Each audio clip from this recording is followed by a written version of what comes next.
program is pre-recorded.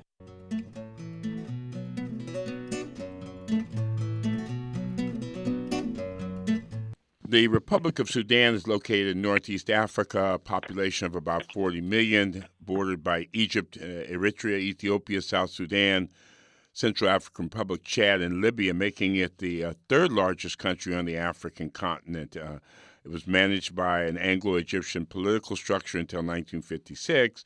Some of the key developments include the role of Sudan, the role of Islam, the tensions between what is now the Republic of South Sudan and Sudan North, the rebellions of 2011 and 2014, the actions of 2018, which led to the bringing down of President Omar Bashir of the National Congress Party, and the efforts to democratize and demilitarize Sudan. Since 2019, there's been a transitional governing council. Since that period of time, the process has not been without challenges. The Khartoum massacre of 2019, the coup of 2021, General Abdel Fattah al-Burhan, and numerous forces have played a role in the Sudan, including particularly the role of women, the Professional Association, neighborhood councils, the Sudanese diaspora. And joining us today to talk about her country of the Sudan is Dr. Nada Mustafa Ali. She is a scholar who engages in questions around social change and transformation in Sudan, includes both teaching, research, and activism. She teaches in the Women, Gender, and Sexuality Studies Department as a core faculty in the Human Rights minor at the University of Massachusetts in Boston. She has been working on overlapping areas of research, digital ethnography, on women's social media, activism, militarization, and peace building in South Sudan and in Sudan. Written extensively, her book, which we'll hopefully say a few words about, Gender, Race, and Sudan, Exile Politics, Do We All Belong to the Country, and the activism, which includes work with the UN Women's Agencies, UNDP, as well as being on the advisory board of the African Feminist Initiative. Dr. Ali, thanks for making time to join us today. Thank you so much for having me. Good. How are you, and how is the family and the community in Sudan, Dr. Ali? I'm doing well. I'm following what's happening in Sudan with great concern, following up with family members, fellow activists, friends, neighbors. And I've been watching really the uprising, the protests, the resistance unfolding, of course, via social media, via news networks. And since the 25th of October, we've lost over 80 people, young men and women, killed brutally by the current government in Sudan, which assumed power after the 25th on the 25th of October, after overthrowing a precarious balance of power between civilians and the military in Sudan. And if I wanted to recite the names of the martyrs we lost, since over 80 people, as I said earlier, it would take me a whole hour. Okay. How do you place this? We'll get back. I want to talk about some of the courses that you teach at some point, because I'm interested in that intersection there of militarism and the other work that you're doing in gender. But place this, what people are referring to as the third revolution, in some historical context. Is it part of the Arab Spring? Is it separate from that? Let our listeners understand what this third revolution in Sudan means. Thank you for this question, Walter. The 2018-2019 uprising is the third of several major uprisings that happened in Sudan, or some refer to these as revolutions. Those included the October Revolution, or uprising, which happened in 1964, and it overthrew the first Sudanese military coup, or military government of General Aboud. And then in However, in 1985, the second uprising happened, and it overthrew the regime of Jafar Nimeri, which had been in rule at the time for 16 years. And then we have this revolution or uprising. I call it uprising, but I understand why people in Sudan, especially activists, call it a revolution. So this is the third of a major set of revolutions or series of revolutions or uprisings. However, after the Arab Spring or the protests in the Middle East and North Africa, which started in Tunisia at the end of 2010 and then continued and spread into other countries in the region, both in North Africa and the Middle East, had inspired Sudanese activists. And so we see major protests in Sudan, for example, in 2013, September 2013, which the government of Bashir crushed. And then civil disobedience in 2016, for example, and various other protests. But the uprising became really, a major, set of protests in December of 2018, 2019. Sorry, in December 2018. And then, culminated in April 2019 with the overthrow of the regime. So the Arab Spring has inspired the whole world. It inspired Sudanese activists. But as I said, we have a tradition of resistance to military governments. Okay. That started back in the 1960s. When the discussion began, I guess, in 2018 and going into 2019, the tag, if I can use that word, was that it was about fuel riots, it was about bread riots, the revenues that had been lost from the oil revenues that formerly were coming from the now Republic of South Sudan. Give us your notion as an activist and an academic. What were some of the root causes of that, shall we say, explosion in 2018, 2019? Okay. So I think that even though many people have written, including from various academic perspectives or theoretical backgrounds about the uprising in Sudan, it is yet to be historicized comprehensively. During the uprising, the main slogans were Hurriya, Salam, wa Adala, which means freedom, peace, and justice. And these continue to inspire the protests and the ongoing resistance in Sudan at present. Of course, the immediate cause of the protests that happened in December, maybe around the 18th or the 19th of December of 2018, were the rise in prices. The government of Bashir had increasingly undertaken a neoliberal economic approach. It had imposed austerity measures so as to compensate for the loss of oil revenues after the secession of South Sudan, because the oil fields are actually based in South Sudan. In addition to corruption and the huge military spending, the investment in the military to kill its own people rather than militarization itself is a problem, of course. So the prices of sandwiches, for example, rose overnight. And so students in Atbara, for example, and in Damazin and elsewhere started protesting against that. However, there were efforts to organize, as I said, since 2013. And, there were organizations such as Tajammu al-Mihaniyin al-Sudaniyin, the Sudanese Professionals Association, and a number of other forms of organizing, many of whom around professional, background, or around women's related issues or youth-related issues, including groups such as Girifna, for example, which was very prominent after 2010, 2011. And all this actually contributed to the scale, actually, of the uprising, contributed to the sheer number of people. The uprising started in major cities in Khartoum by,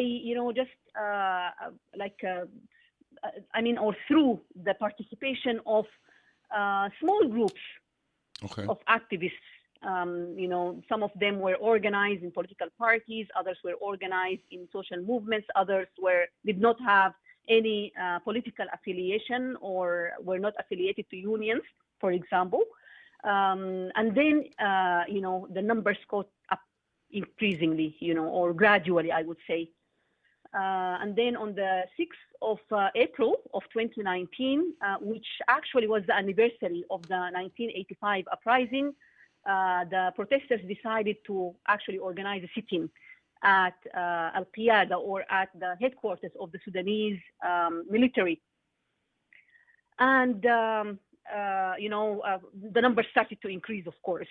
Maybe I can talk about this later. But what I want to also point to is that, resistance to inequality, to injustice, and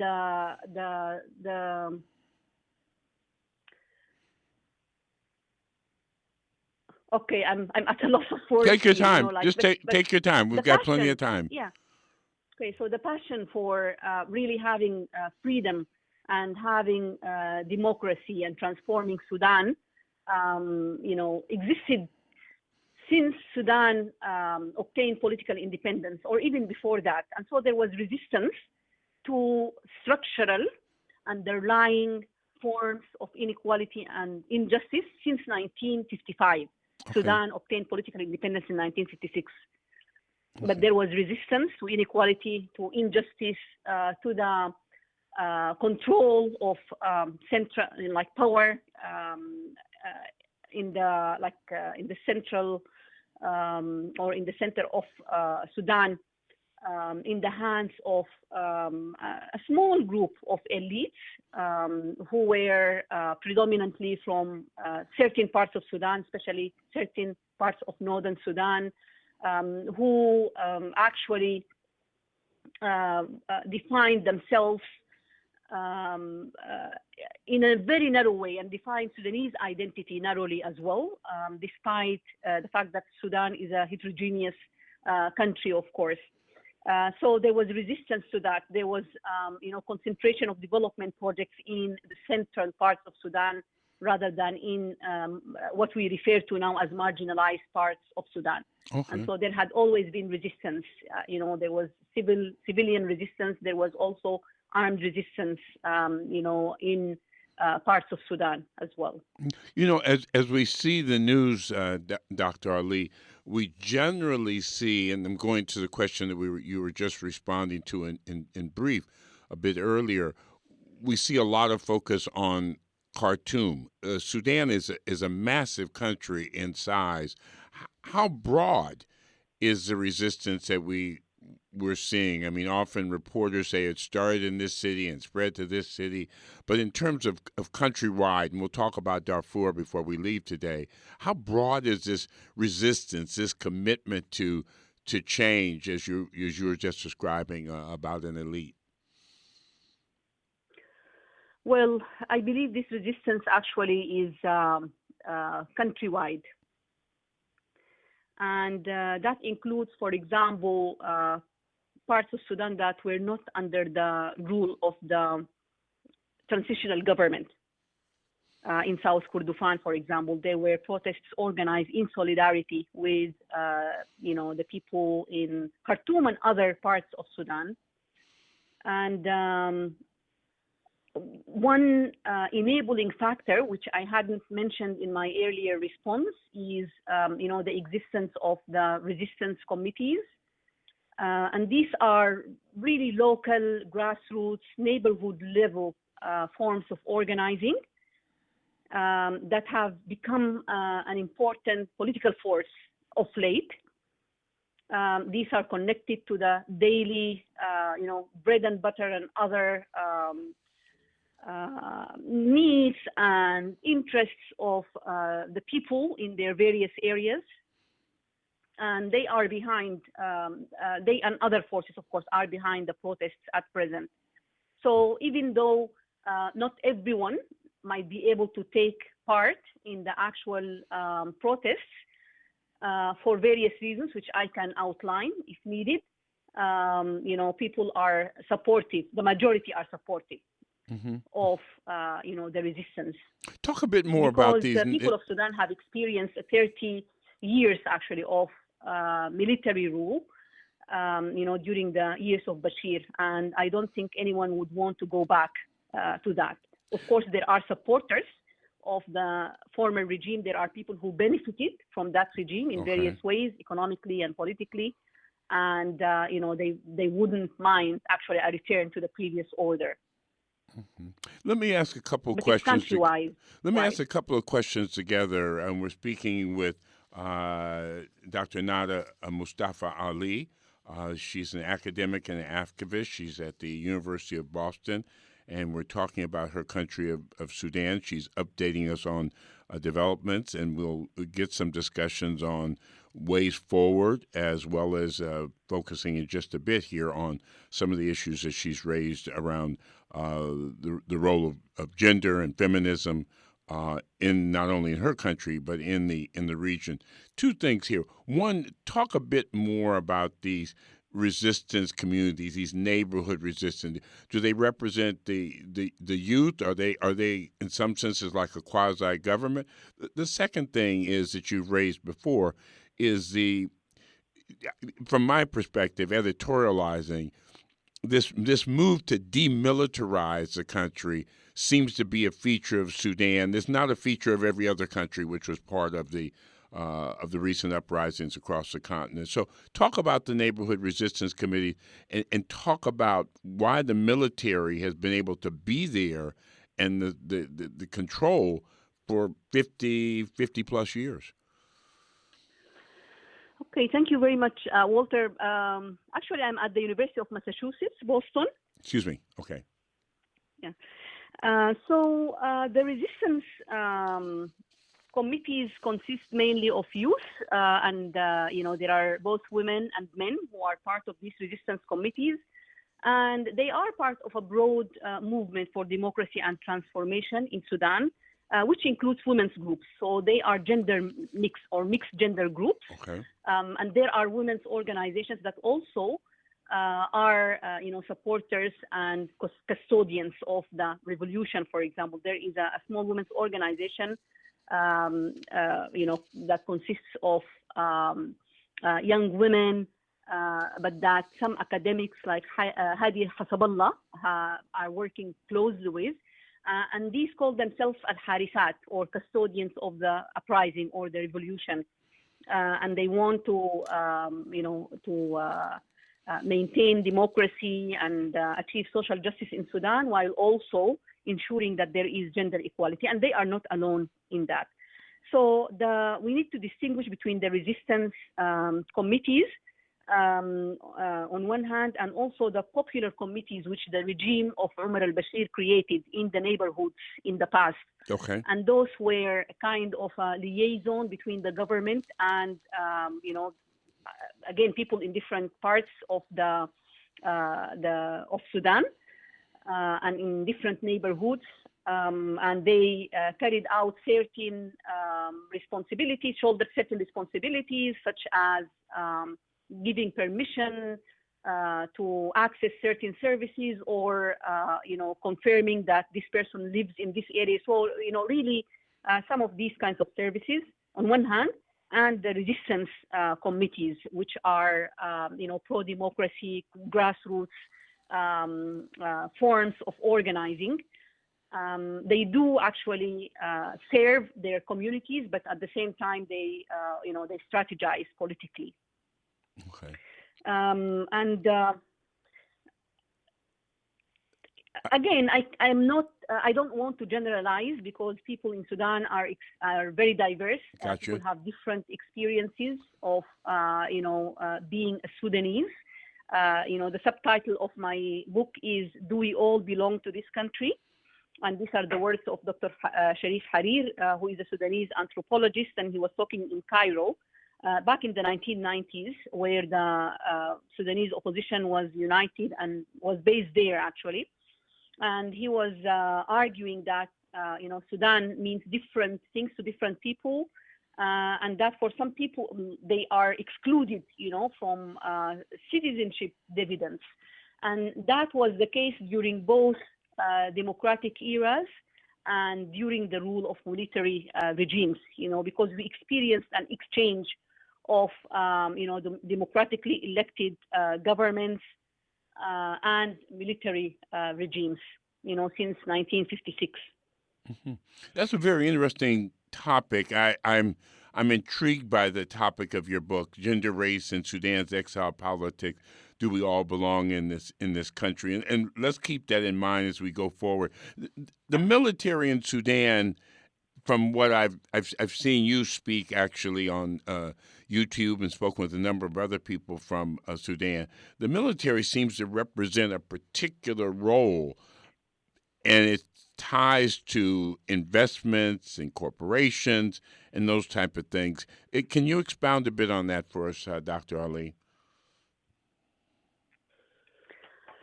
Well, the military in Sudan has, one of its features, as is the case in some of the other African countries. That happened actually in other African countries as well, in the 1960s and 70s and so on. Oftentimes interferes in politics. So its role really, changes and shifts. And in terms of ideological leanings within the military, again, this has shifted, from the 1960s and early 70s when, the military government that ruled the country was an alliance between, the actual army and certain political forces that were committed, for example, to some of them were left political forces, others were committed to Arab unity, for example, like a Nasser, Nasser in Egypt, former president of Egypt, form of al-Dubbat al-Ahrar, or the free officers. That's what they called themselves at the time. But then increasingly, and especially in the late 1970s, when the regime started to, and then this alliance actually dissolved in 1972, 1973. And then the government became increasingly composed of technocrats, and the army. Mm-hmm. And then towards the 1970s, when the regime saw that it had lost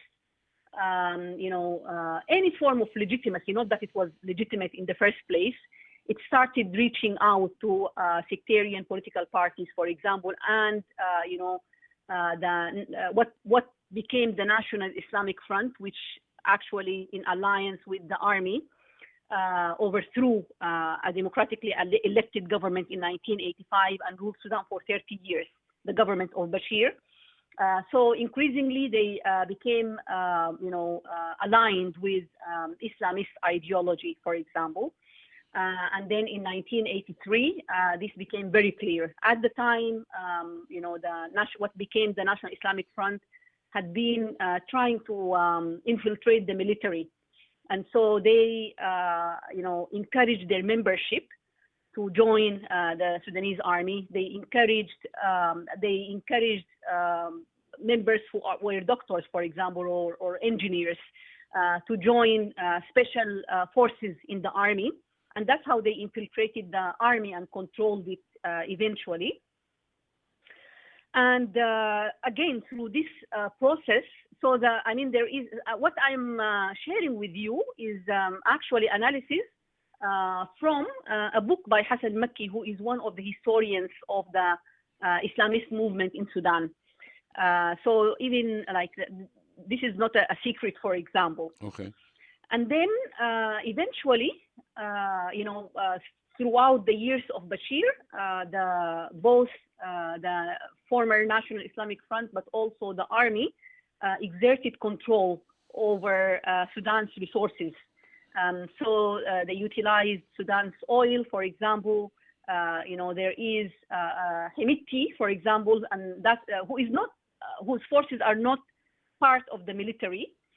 Those were part of the militias that allied with the former regime during the massacres and the war in Darfur, which started in 2003, 2004.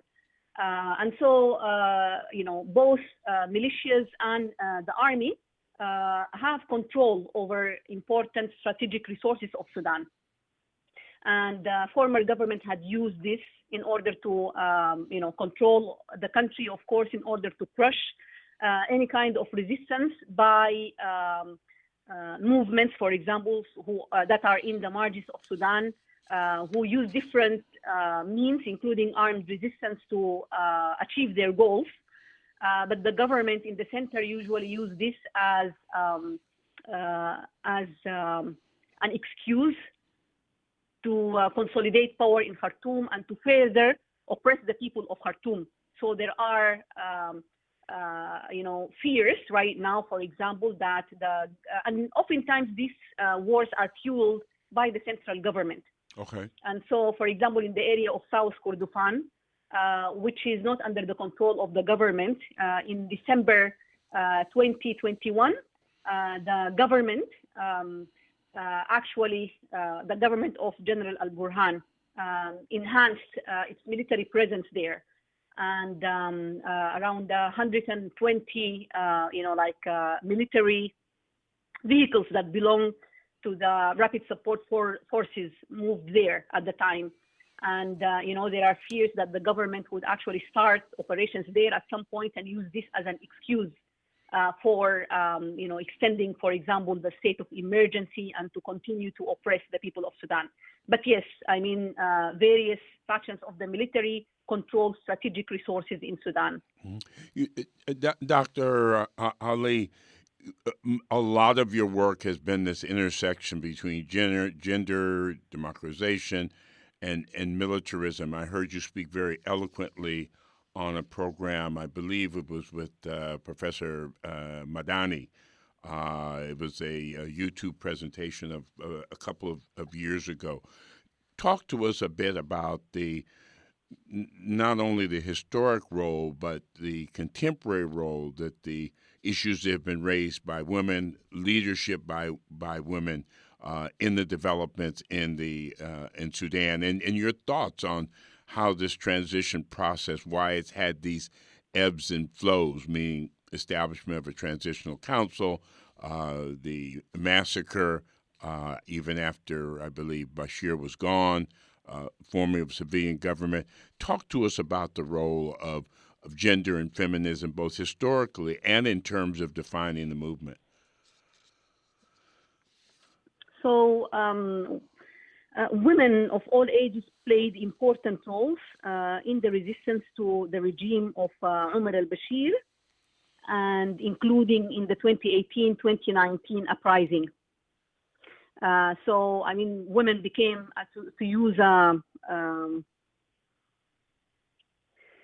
women became the face of the revolution or the uprising. Okay, they became faces of the uprising. We are all familiar with, for example, the video that showed Ala Salah, chanting, over the roof of a car, and Habobti Kandaka. My grandmother is Kandaka.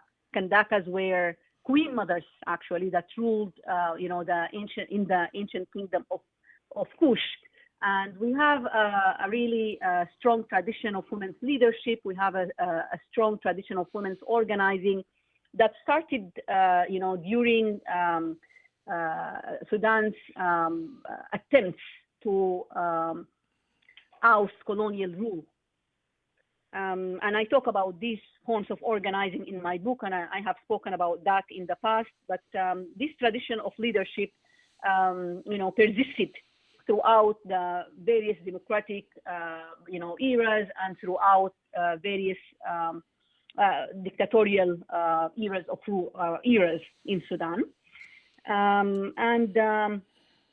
The 2018-2019 uprising has actually reinvigorated, women's organizing in Sudan. It has reinvigorated women's theorizing in Sudan, actually. Many women's organizations now, many feminist academics are thinking about ways to link theory with praxis, and to shape a vision for the future as well. The various dictatorial regimes, including the Bashir regime, have actually tried to undermine women's organizing in Sudan. The former regime had a gender ideology that actually led to discrimination and the subordination of women, both in fact and through laws, for example, through policies and legislation. It exerted control over the way women dress. It tried to restrict women's freedom of movement in different ways.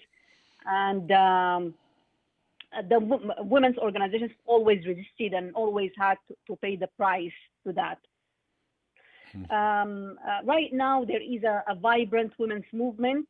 We still need to work collectively to also identify some of the challenges that we face, some of the challenges to, our ability to build a strong and an independent movement. And I always say that having a strong and an independent women's movement that pays attention to diversity, that pays attention to the priorities of women, especially in marginalized parts of Sudan, across gender, of course, but also across racial difference, ethnic difference, social class difference, and so on. That is one of the main, this is important in its own right, but it is also one of the main factors that can actually lead to actual transformation in Sudan, democratic transformation and an end to injustice and inequality in Sudan. Why has this transitional period? I mean, there's some donor conferences and a number of other things. What's your assessment of that period from the overthrow, the deposing of Bashir up until now, including the Transitional Sovereign Council and Hamdok and his participation and his resignation, the coup? What's happening here, Dr. Ali? How do we explain this to listeners? Because it looked like there was going to be more movement after Bashir left office, but it doesn't seem like that. Your thoughts, please. Thank you. I will start actually by talking about gender equality and women's participation and respect for women's human rights under this regime. And then I will talk about, some of the other issues and themes that you referred to. So in terms of gender equality, even though women took an active part in resisting Bashir's regime and also in the uprising, unfortunately, women's, ability to participate and to influence transition was not one of the outcomes of the uprising. Okay, we did not achieve that really. In the run up to the building, to the formation of the transitional government, there was a process through which political forces in Sudan and the army as well negotiated a declaration, a constitutional declaration. And in this declaration, there were clear commitments, for example, to ensuring that 40% of the legislative council, which never actually materialized, 40% of the seats would be allocated to women. And there were other commitments as well. There was a mention of UN Security Council 1325 on women, peace, and security, which ensures that women participated at all levels and that a gender perspective ran through everything that the transitional government did. So in the first government, which Dr. Hamdok formed, there were 4 ministers. And in the Transitional Council, there were 2 women out of, I think, 11 members, in the initial structure of the. The Sovereign Council, it consisted of 11 members, and 2 of those members were women. Okay. And then we saw that the very formation of the government was quite problematic because of the involvement of the army. Some commentators argue that this was inevitable, but I don't think it was inevitable. And also in terms of the roles that these women played afterwards. So they were not necessarily some of the powerful voices within the Sovereign Council. Okay. Others, especially people on the military, controlled the process. So, and continuously throughout the transition, women's organizations and movements organized protests and tried to campaign with the government in order to ensure better participation for women, a better role of women in transition. And the general consensus within women's organizations was that, there was a need for more role for women, more involvement, more commitment to gender equality. I would say that, one of the very first things that the government should have done was to carry out a gender assessment across Sudan. But that never happened, and to come up with a plan. Okay. And to do so in collaboration with women's organizations and movements, and with women at the grassroots level. So regarding the coup of the 25th of October, I think it was inevitable as well. Okay.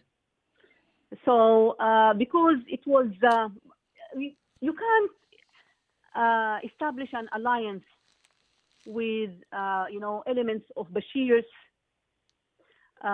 security committee, for example, and expect that there would be a rotation, for example, in terms of who chairs the Sovereign Council.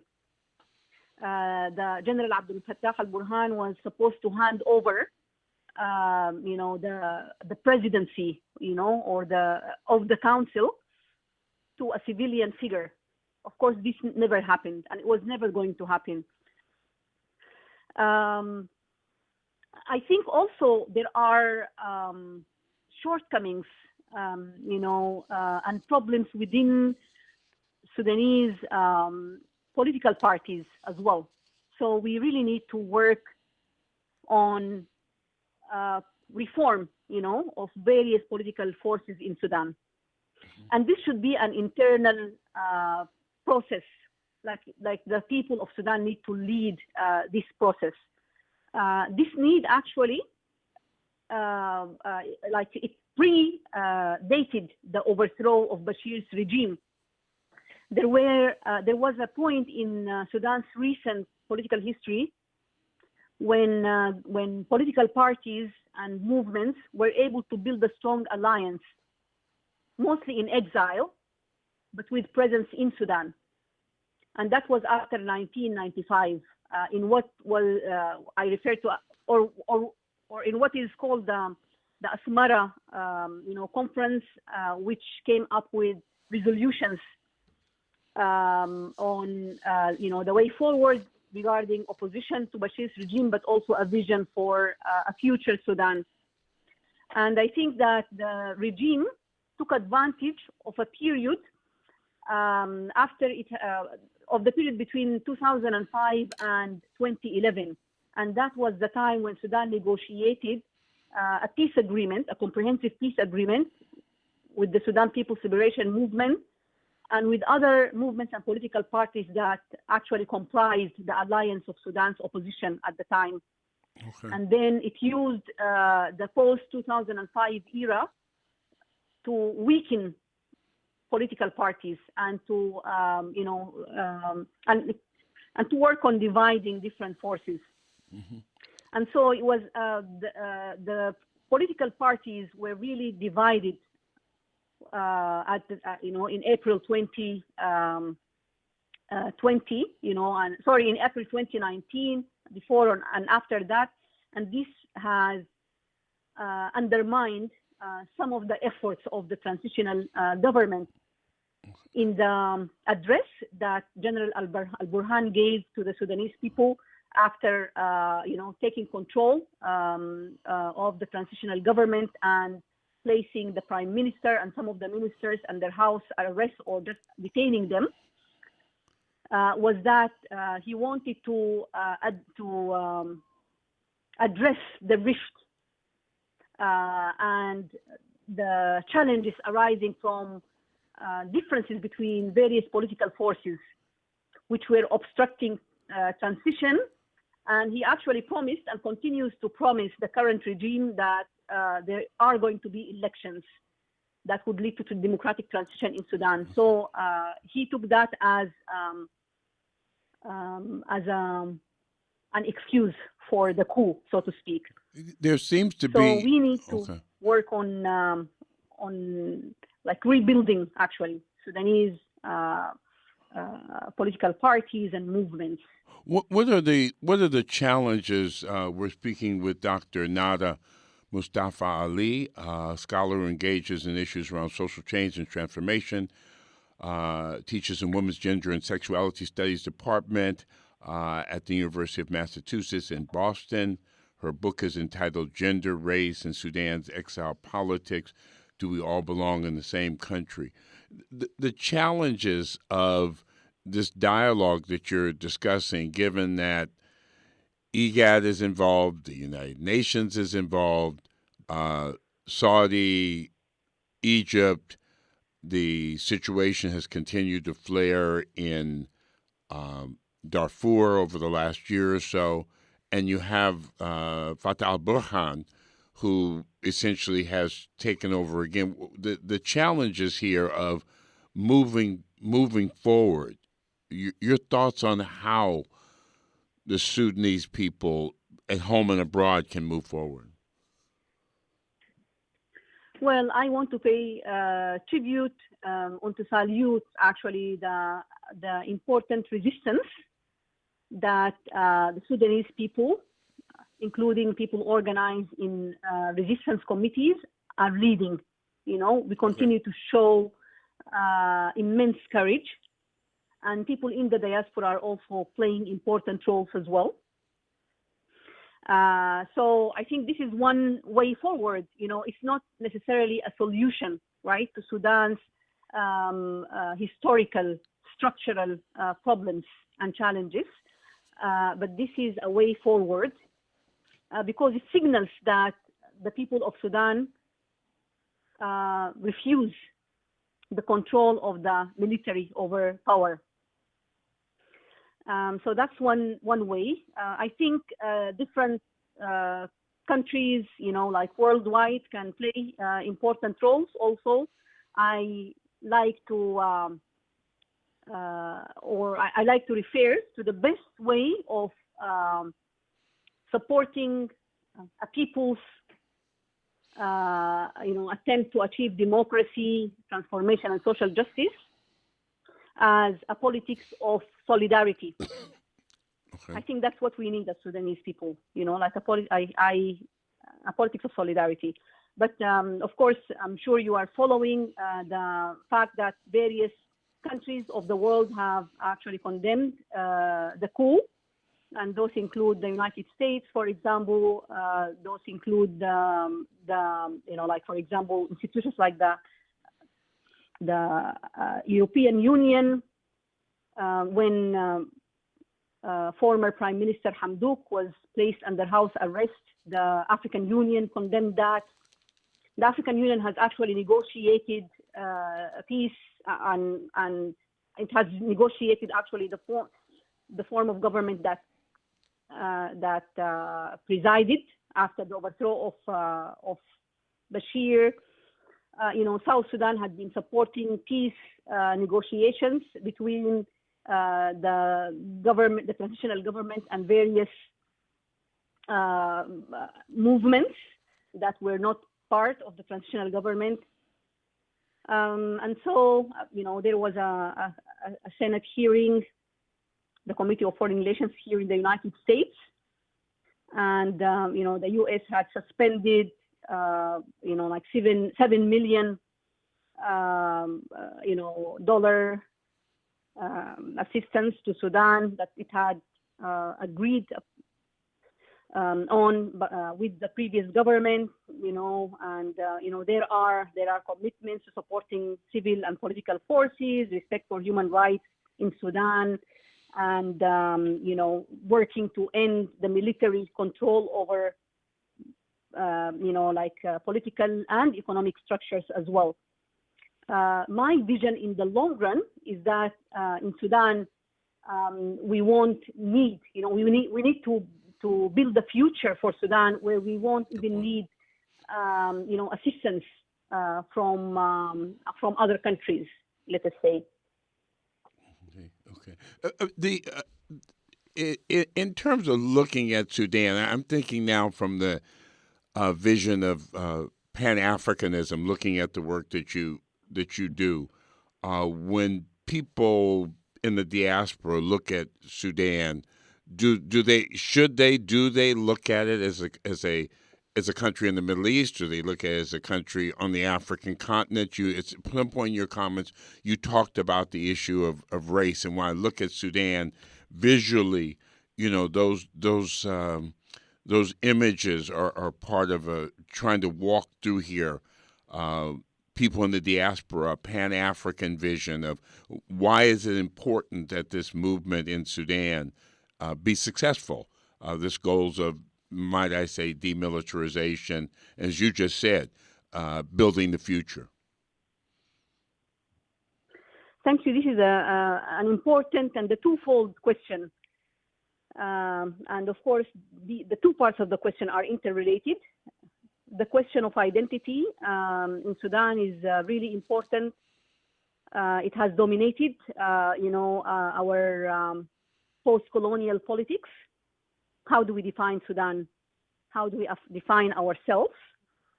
And, geographically, Sudan is based in Africa, on the African continent, of course. It's a diverse country. It has aligned traditionally with Arab states. And this has led to, resistance by, people within Sudan who did not necessarily see themselves as part of this identity. The late John Gurren used to talk about the importance of committing to an idea of Sudan that is Sudanist, and it involves the interplay of these different identities depending on how people in a certain part of Sudan, for example, define themselves. Now, the idea of Pan-Africanism is the idea that people, as you of course know, of African descent, having common interests, and those include people on the continent, people in the diaspora as well, and that we should be unified, and I think that's really important. And it's important that we strengthen these various bonds of solidarity in that sense. And so I'm not only interested in what's happening in Sudan, I'm interested in what's happening in Ethiopia, for example, what's happening in Nigeria, what's happening in other parts of the world, what's happening in relation to, Black communities in the United States and elsewhere as well. I don't know whether I have actually responded to your question, but increasingly, there is this commitment to Pan-Africanism. I define myself as a Pan-African feminist, and there are many others in Sudan who define themselves as such. In our last few moments, the United Nations is undertaking a mission there now and trying to be effective. And I was asking your thoughts on that particular process, and also I guess Dr. Ali, I'm interested in the role that Egypt and Saudis and others play there. We don't have a lot of time, but at some time they were supporters of Bashir. I guess as I'm looking through it, Bashir didn't necessarily Bashir left because of the popular protest, but there were still countries that supported the National Congress Party and Bashir. Is that correct? Yes, Bashir's regime had alliances in the region and beyond.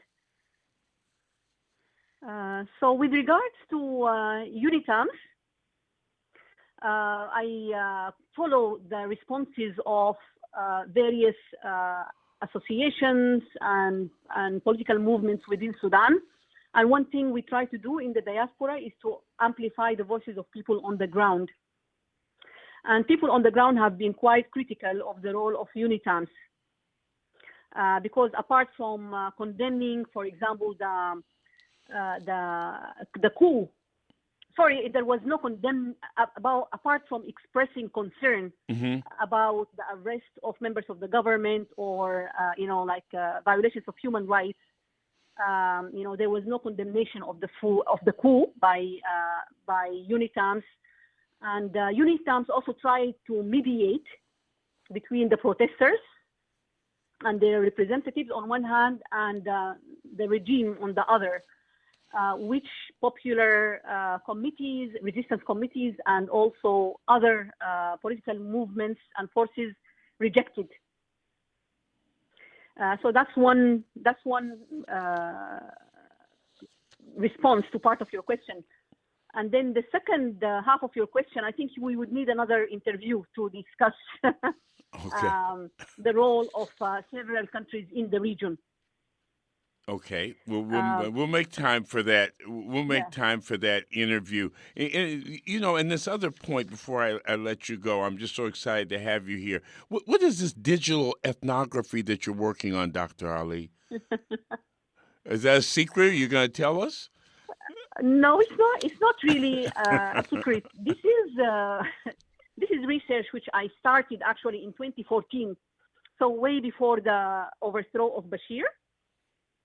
And initially, I got interested in this topic actually because of the Arab Spring and how it has impacted Sudan, and how young people's organizations as well as women's groups were using the internet actually to advance, to organize, for example, and to mobilize and so on. And I also have been exploring the question of, whether it would be possible to use these platforms to also achieve social change and transformation, including change in norms around gender equality, for example, in Sudan. And of course, during and after the uprising, I started also looking at that, and whether the internet plays an important role actually in terms of political mobilization, in terms of organizing, and I'm exploring other questions as well. But so the digital ethnography involves, analysis of narratives and discourses that Sudanese women and activists articulate over social media, for example. But it also has an element that focuses on politics and organizing on the ground. So one of the other issues I'm looking at is, some of the strategies that, women organized in the former in the former union of women street vendors, like sellers of tea and food. These are women who work in the informal economy. Now they have renamed themselves Kull al-Mihan, which means all professions. And so I'm looking again at their own patterns of organizing on the ground, including their use of technology to mobilize, for example. Sounds wonderful. That sounds wonderful. That really does sound wonderful. So just by saying that, you've agreed, and you mentioned something earlier, you've agreed that you're going to come back on Africa today, and we can talk about that, Dr. Ali? Can we get that promise, Dr. Ali? I am more than happy to join your program at any point. Total pleasure. For the last 55 minutes, we've been speaking with Dr. Nada Mustafa Ali. Her book is titled Gender, Race, and Sudan's Exile Politics. Do we all belong to this country? A very vibrant mix of, from Dr. Nada Ali of activism and research. She is on the faculty at the University of Massachusetts at Boston, working on a number of different projects around militarization and gender.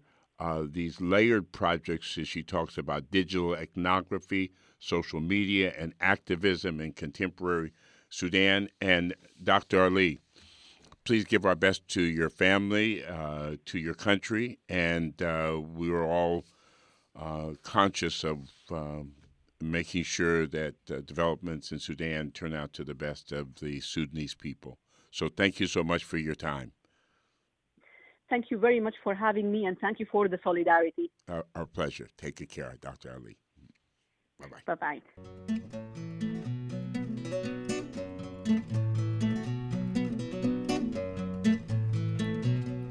Immigré, immigré, oh, oh,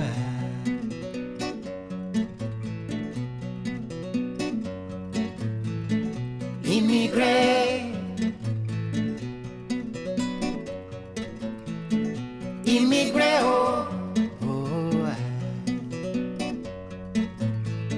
tu es parti en pensant à un meilleur futur. Quelle que soit la situation, tu rentreras un jour. Ne jamais penser que tu es mieux que ceux qui sont restés. Oh. C'est facile de dépenser en 3 semaines une économie de 3 ans.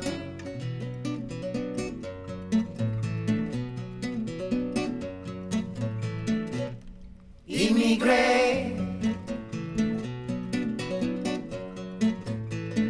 immigré, oh, oh, oh.